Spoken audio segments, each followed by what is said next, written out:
So it's been a long time. I've been trying to think what I wanted to say when we finally got to this point. And it's just so much more to me than just like trying to get me in trouble. Over the last 5 years, I have worked so hard to get out of the things that I was doing that put me in prison.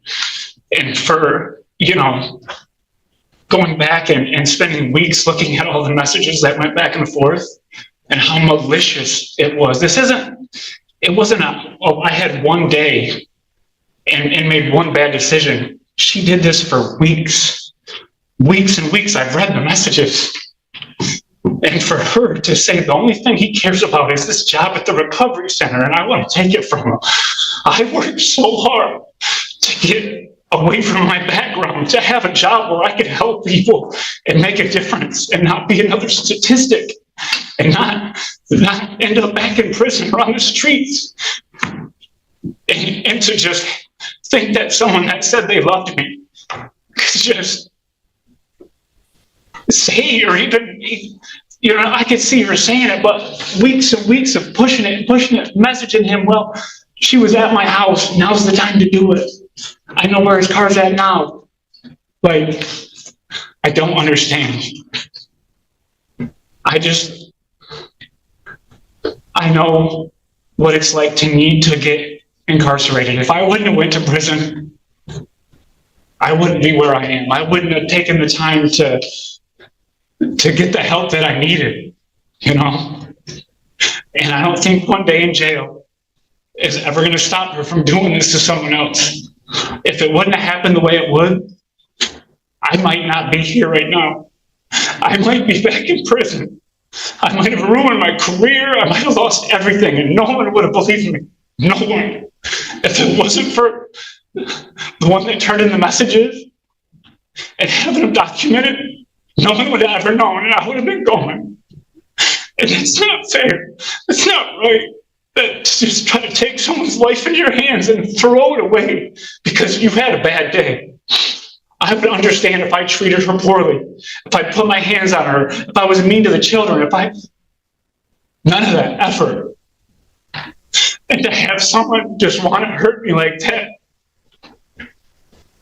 I can't imagine being that broken of a soul to want to hurt someone that bad. What's the worst part is I don't hate her. I just want her to get help. For her, for the kids, for whoever she comes in contact in the future. Because the person who did that, she's not where she needs to be.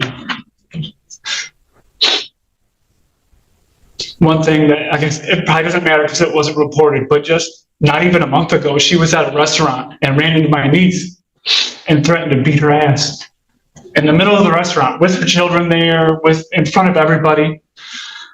So whatever gains and progress that she's made, she's not where she needs to be yet. And I hope that you guys can help her do that. So a couple questions for you, sir. How did you meet Ms. Plumhoff? We met through my little sister. They were acquaintances. Okay. I only have a little bit of the police report. How do you know how Ms. Plumhoff came in contact with the person that was incarcerated that you wanted to set you up? You know, she knew that individual? The way it was explained to me is when me and her got together, she was in a relationship with that person. And when me and her made it official or whatever, she broke it off with him because he's in prison. What is he going to do? All she has to do is not answer the phone. So that was her boyfriend, I guess, up until I had got with her. Okay.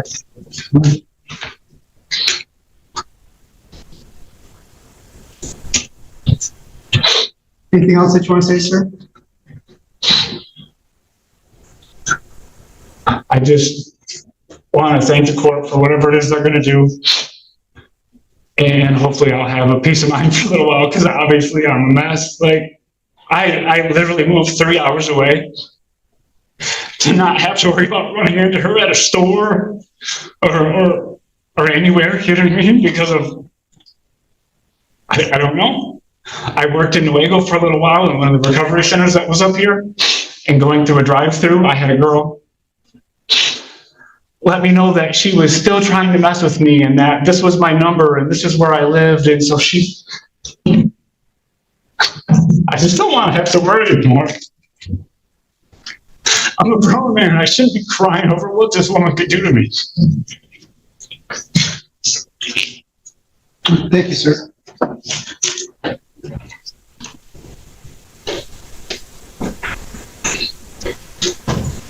All right, the court recognizes the advisory guidelines in this case would suggest a sentence between 0 and 11 months. The courts can exercise my discretion and is consistent with the advisory guidelines, consistent with the plea agreement in this case. It would be the sentence of the court that this defendant served 120 days in the Nuevo County Jail. I'll give her credit for the 1 day that she served so far.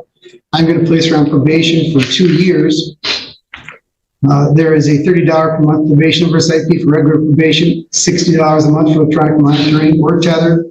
There is a $68 state cost assessment, $130 crime victims' rights fund fee, and a $60 DNA fee. Those financial assessments can be paid within 90 days of her release from jail. Ms. Plumhoff, on the one hand, I applaud you for the efforts that you've made. And maybe those efforts will continue after you're out of jail and through probation, and they'll help you change the person that you are. On the other hand, I can't think of anything more vile than what you try to do to that man. Number one, you knew his history with addictions, and to try and use that against him. Number two, trying to prevent him from helping other people, trying to engage some other inmate to ruin this man's life. And he's right. If you had any idea how many people come in here with possession of drugs and say, they weren't mine, somebody planted on me, everybody, the police, the prosecutor, the court, we all go, yeah, right. People just don't plant drugs on other people. And that was your plan. As he indicated, it wasn't just a fly-by-night thing, one time, call somebody up, oh no, I forget it. It was time after time, message after message. You actually paid the money, as I understand it, to have this done. I just can't, really words don't express how vile those acts are. You try to separate the acts from the person, but you're the one that did those. And luckily, this person that you were corresponding with in the jail had integrity and did the right thing and turned you in. But for that, he probably would have been in jail. He probably would have been successful in framing it.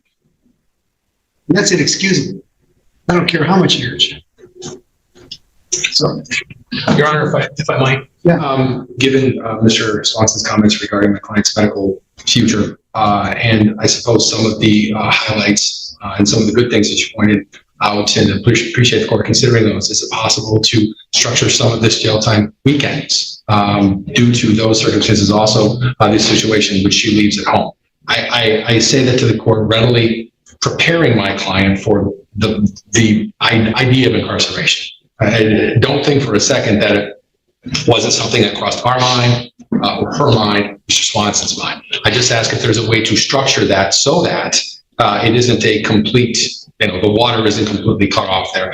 I think we could probably, I suppose, address both sides of what the court just said. Is there a way that the court could consider doing that so that these medical issues can be addressed, and obviously she would still pay the debt that you believe she owes to this society and this community?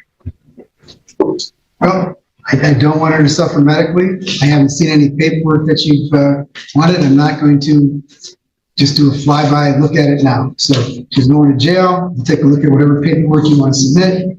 Talk with jail administration. See if there's a way to get her the testing or whatever it is that she needs. Figure out how urgent those sort of things are. And We'll make a decision from there, but today she's going to jail. For more real-life court cases, intense hearings, and real courtroom drama, subscribe to the channel and turn on notifications. No commentary or narration, only real court cases.